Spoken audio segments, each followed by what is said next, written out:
to hold the serial model number plate on. Mind you, this plate was found in my garage in a box amongst tons of other boxes. I was very lucky to find it. It's just a little nickel and dime thing to do and get it finished. And after 30 years, the plate's meeting back with the motor again. I got it on a kind of like a blanket here.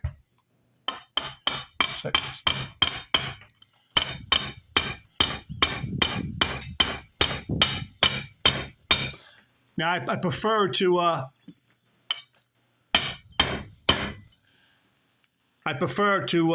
take the bracket off because this motor, you know, is it wasn't all salted up. But you couldn't do it. You can do this on the motor too. But it's only a matter of taking the two screws out here over here, the countersunk screws, and the one through bolt through here. And it's pretty easy to do. So.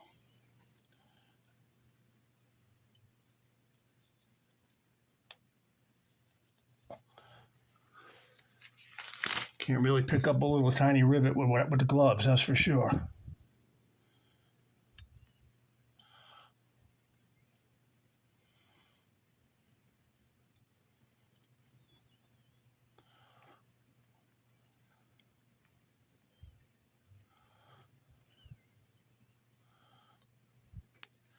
Okay, lined up the hole, number 2 rivet. These are what they call drive rivets or hammer rivets.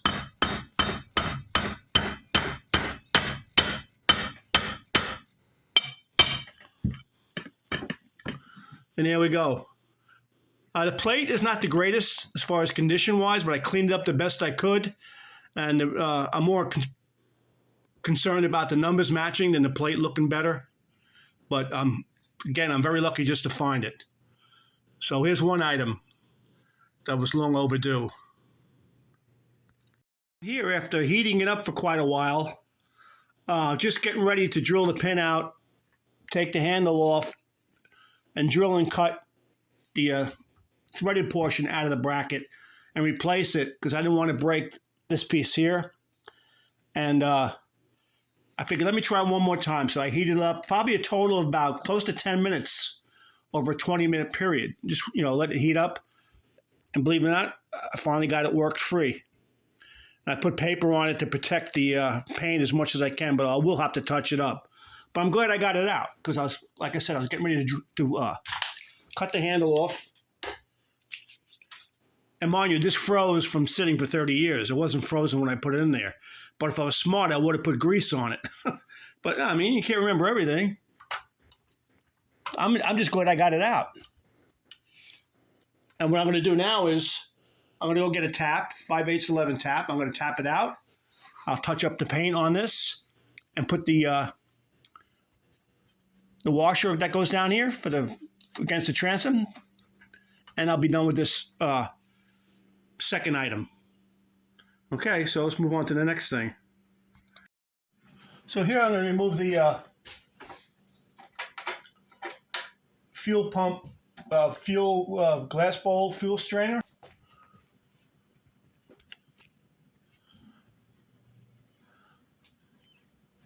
I put this cardboard here so I try not to scratch the engine when I'm taking the cover off.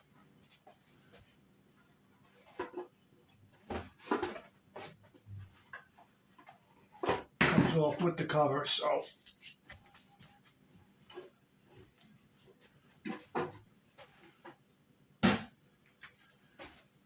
And here I'll go and remove the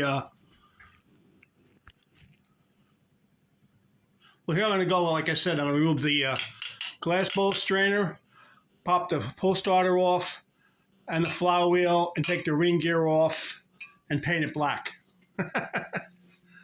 Just to get these things done. Better late than never, right? That's the old saying.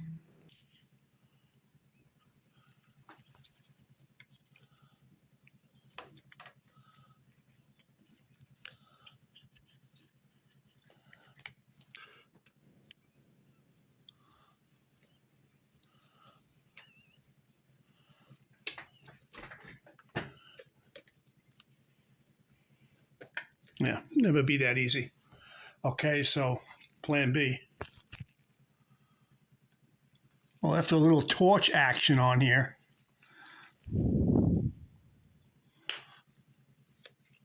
oh, geez. Nothing's easy, folks.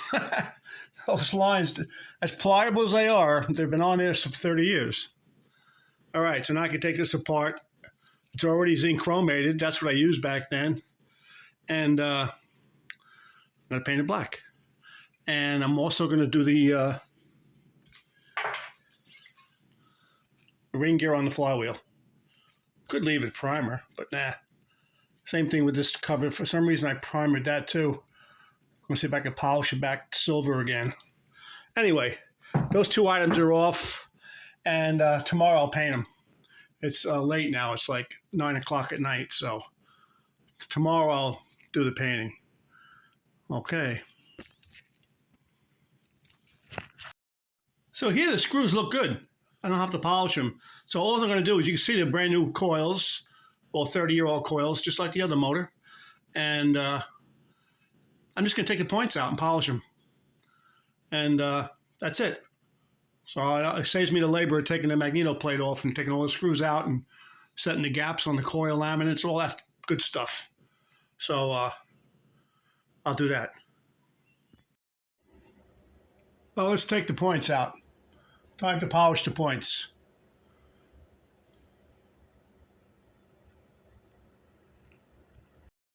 Well, we got the first set out. Brand new 30-year-old points. And if the camera will zoom in. Come on. They're oxidized.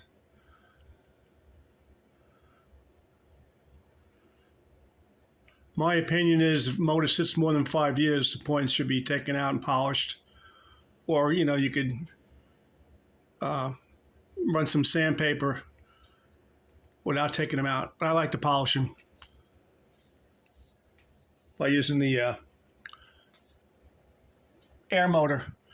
So I'll do the other side and I'll put them back in, and then we'll take it up from there.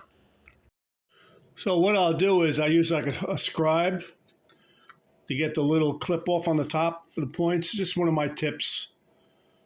I'll take one of these telescoping magnets and put it right up to the post and pop off the clip right into the magnet. And this way I don't lose them. It's probably 99.9% proven that you won't lose it. Just a tip. Magnet and a regular scribe with a sharp point. And the back clip too, I do the same thing. When I take the brass fold clip off the back, I'll just pry it right off with this scribe. And usually once you do that, it won't interfere with the coil. The clip on the back here won't be underneath the laminate on the coil, making it hard to get the points out. Just a little tip that I do. So let me get this set out, and I'll put both sets, polish them, and I'll put both sets back in and go to the next item. Just one less item to do. We have a painted ring gear.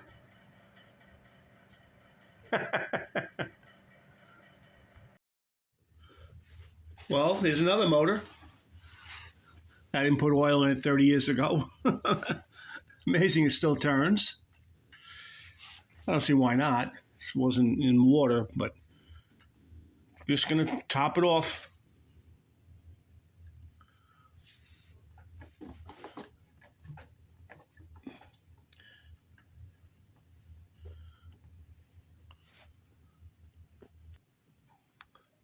And we're full.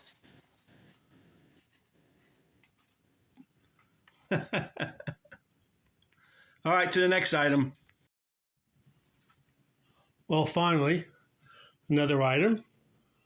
My motor gets an idle adjust. A little bit of grease.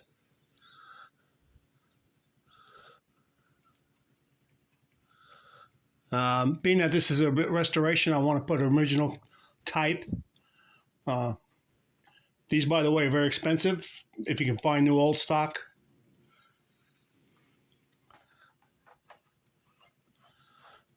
A lot of times I run a tap through the hole before I screw it in because it's plastic threads, nylon threads.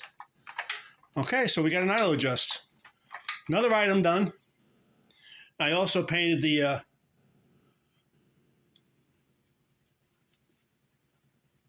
strainer, glass bowl fill strainer, and the, well, I'll show you that later. So here, I missed this on my inspection.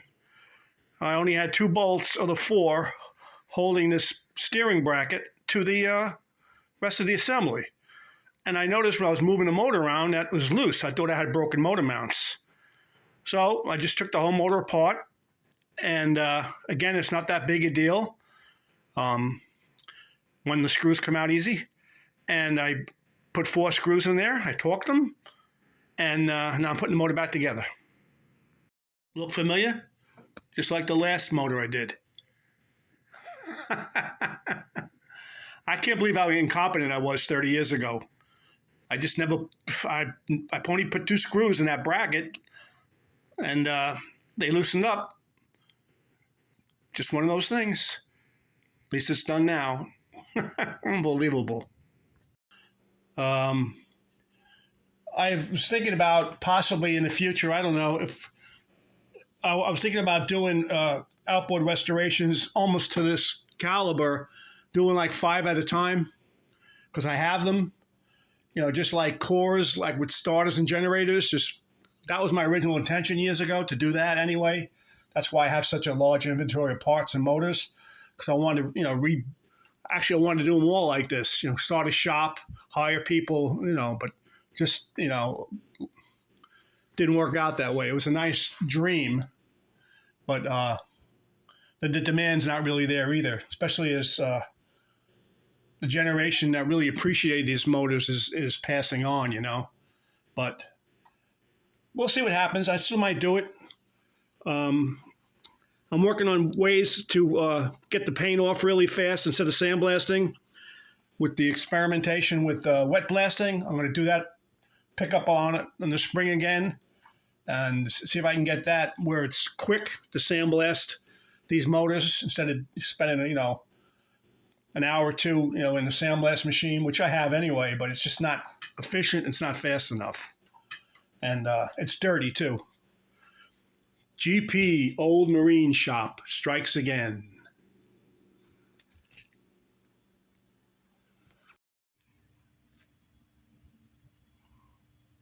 Model FD12 is finally done after 30 years. Some unexpected items popped up after I did the first video, but for all you know, people out there who enjoy these old motors, you might find this video interesting. I appreciate you watching my videos. I thank you very much. I basically had 10 items to do. Right on the money, 10 items. I'm going to remove the cover first to show you what I did underneath.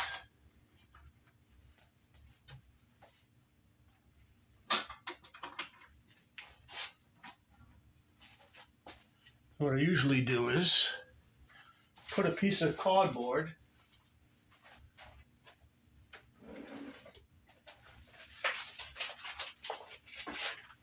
between the bottom of the cover here. When I slide it up, I don't scratch the paint.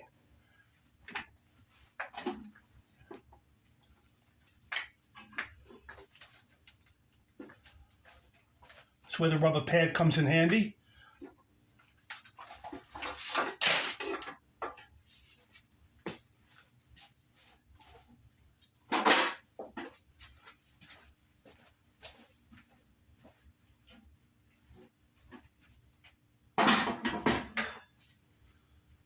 Like handling a piece of jewelry, that cover. He's so paranoid about getting scratched when you got nice paint on something. But here we are, back to the motor. Lower the stand a little bit. Okay, so let's get this nice and centered.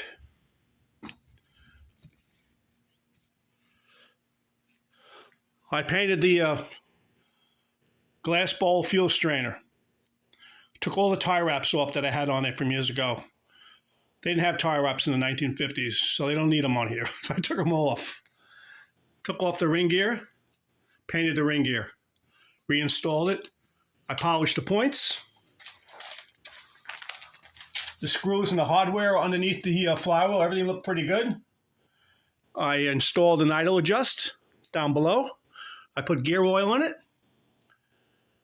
I relocated the spark plug standoff bracket so the wires come up down from the Magneto and up in the right position to the plugs. Top left head bolt screw. I said I did a gear case. I did install the ID plate.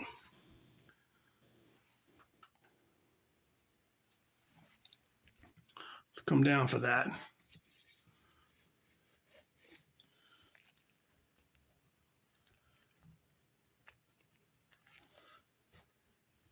You can see the ID plate. Looks much better on the motor than off because it wasn't in the best of condition. That was a biggie. And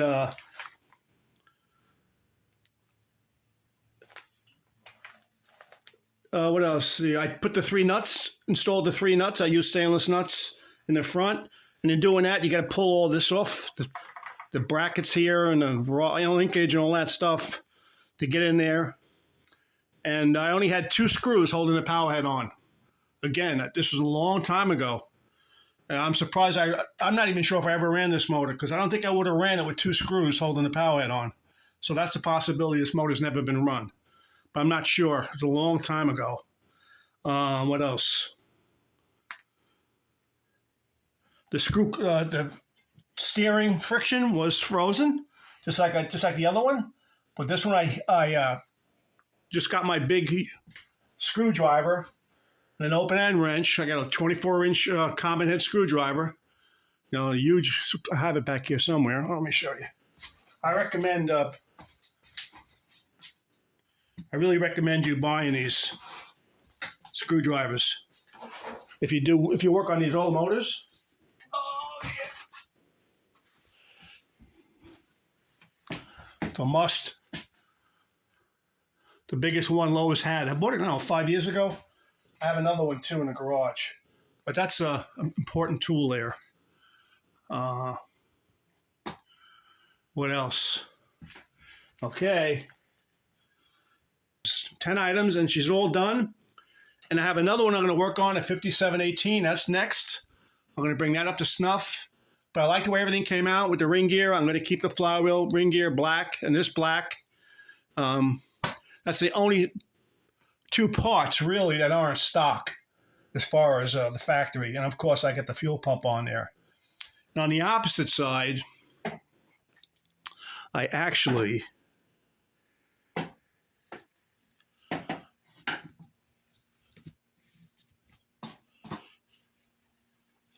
took off the tie wraps here.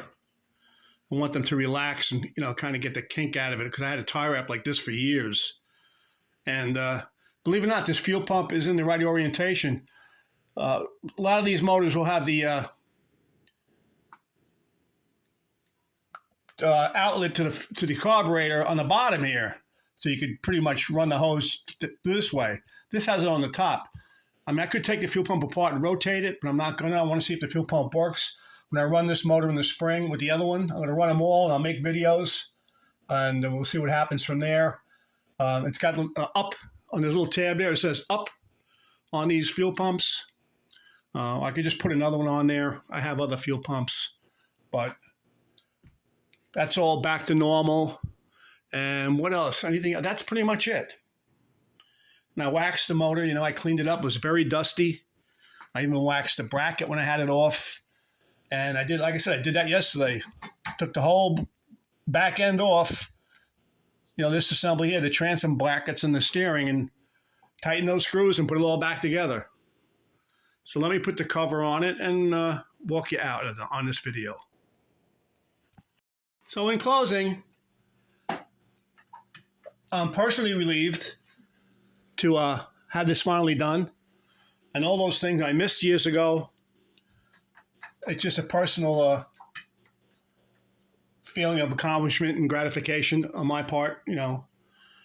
I was thinking about possibly in the future, I don't know, if I was thinking about doing outboard restorations almost to this caliber, doing like 5 at a time, because I have them, you know, just like cores, like with starters and generators. Just that was my original intention years ago, to do that anyway. That's why I have such a large inventory of parts and motors, because I wanted to, you know, actually I wanted to do them all like this, you know, start a shop, hire people, you know, but just, you know, didn't work out that way. It was a nice dream, but the demand's not really there either, especially as the generation that really appreciate these motors is passing on, you know. But we'll see what happens. I still might do it. I'm working on ways to get the paint off really fast instead of sandblasting. With the experimentation with wet blasting, I'm going to do that, pick up on it in the spring again, and see if I can get that where it's quick to sandblast these motors instead of spending, you know, an hour or two, you know, in the sandblast machine, which I have anyway, but it's just not efficient. It's not fast enough, and it's dirty too. And we'll see what happens. But stay tuned for the next one.